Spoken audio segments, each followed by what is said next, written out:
it's Heath Mulliken. We're live at the gathering in Orlando, Florida, and live at WesleyanEvents.com. And I'm here with Pastor Kevin Myers from 12 Stone Church and Dr. John Maxwell.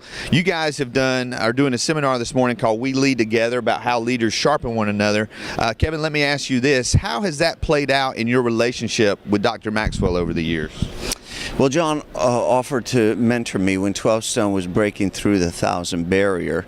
And you always think you're leading large until you get around a larger leader. Right. And as soon as I get to sit down over lunch with John and bring 3 hours of questions I've been working on, I think I'm going to have this major encouragement. John's going to be overwhelmed. He's going to be like, oh, that's a great question. Right. And every time I talk to him, a light goes on and I realize I've been in the dark. Right. All of a sudden, you start to think different.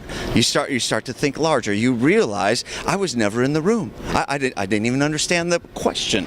And so that's been an experience so many times. And the impact of where 12 Stone is and where 12 Stone is going is a direct result of John's investment in me as a leader. And so I hope that's encouraging back to John. That's very encouraging, my friend. In fact, the great reward of a mentor is to see somebody like Kevin who took everything I shared and made it better than what I gave him. That's what really he did in his life. He took principles I taught him and not only lived those principles, but he built on those principles.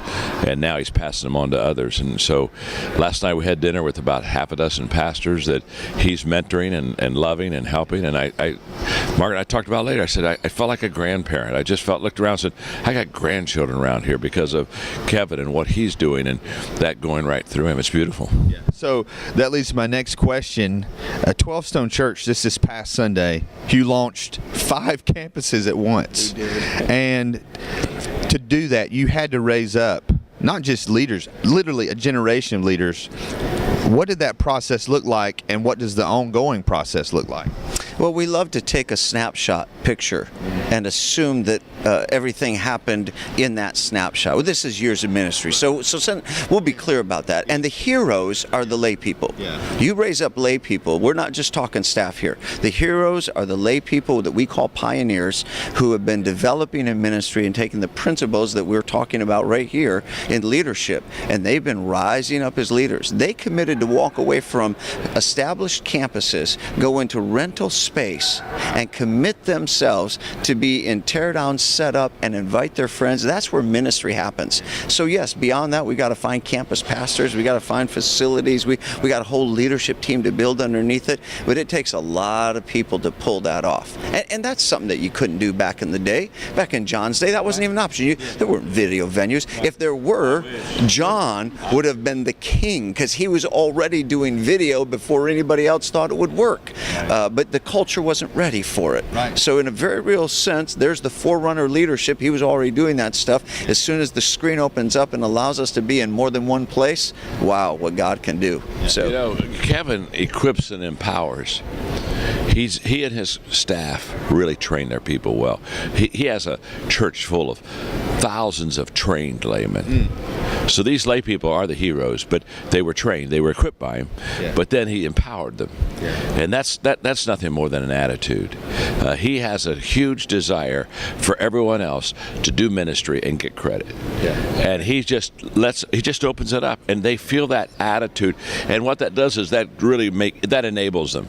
I promise you, there were lay people doing things last Sunday in these 5 plants that they had, these 5 sites. I promise you, there were laymen doing things that they themselves were surprised that they could do. Right.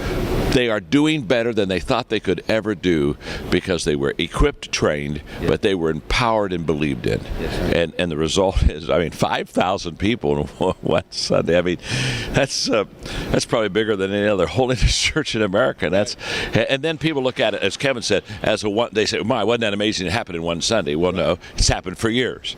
It just showed up. It just showed up Sunday, but it's been happening for years. He's been laying the groundwork for that. So let me ask you this, Dr. Maxwell. Investment, leadership is a two-way street. You've invested in Kevin.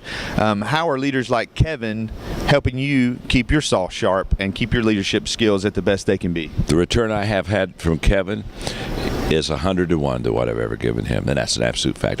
That isn't a humble statement. That's a realistic statement. Never did I know when I said I'd love to pour a little bit into his life that the return would come back in the John Maxwell Leadership Center. I can still remember when he and his key leaders sat down with me and said they would like to do this. And this was a dream of mine when I was a pastor, and I gave up that dream to fulfill what I felt God called me to do. And now a person I poured my life into and loved has turned around and handed me the dream. And what's so beautiful, when we dedicated in February the John Maxwell Leadership Center, I walked around and looked at that place. I thought, it's bigger than anything I would have done. It's better than anything I would have ever done. You know, it's kind of like, I not only got it, but I got it about 10 degrees better than anything that I would have ever done in my own life. And that's what people don't know. I never mentored him to get a John Maxwell Leadership Center. Right. I just mentored him because I believed in him. Yeah. And I don't think mentors keep score. Right. They just do it because they see value. And I saw in him great potential, and I've never had anybody give the return. No one has ever given as great a return back to their mentor as Kevin as I had. So I mean, I'm a happy guy, but I'm a happy guy really not because of the John Maxwell Leadership Center. I'm a happy guy because I watch him continually lead and influence other people, and he has a platform now in the holiness movement to be the #1 influencer among pastors. And outside of the holiness movement, he's becoming a major influencer, and he's building a platform, and I'm proud of him. Yeah, like a dad, proud. Right. Well, I appreciate your time, gentlemen, and they're about to go invest in some more leaders. Thank you for the gift you've given to so many pastors and to our entire denomination. But for Kevin Myers and Dr. John Maxwell, I'm Heath Mulliken, and we'll talk to you soon.